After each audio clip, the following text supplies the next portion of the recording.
Scientists at the museum decided the best way to stir up popular passion for saving wildlife and the environment was to recreate their own personal encounters with nature in a revolutionary new form called the diorama.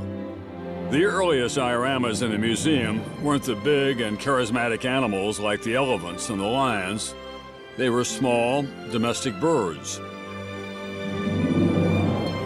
Frank Chapman, considered the greatest ornithologist of his day, first introduced the idea of displaying bird specimens in what he called habitat groups.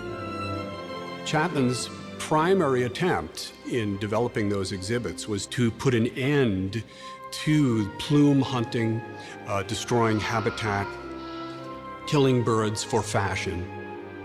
And the medium to tell that story was the diorama. The feathers were being used by milliners and dressmakers in women's hats and clothing.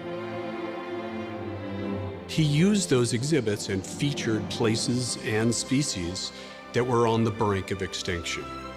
And Chapman had pull.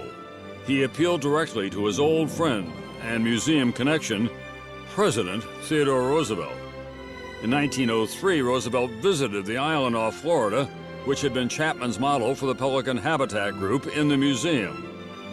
Seeing the birds and their fragile existence in person, Roosevelt was moved to create the Pelican Island Bird Reservation. He would go on to create 50 more such refuges before he left office. As the scientists had hoped, the dioramas proved to be an effective teaching tool, and soon the displays were a hit with the public. The museum wanted more. In 1909, the museum hired taxidermist Carl Akeley. Akeley was also a sculptor, biologist, conservationist, and nature photographer. With this unique set of talents, Akeley revolutionized the field.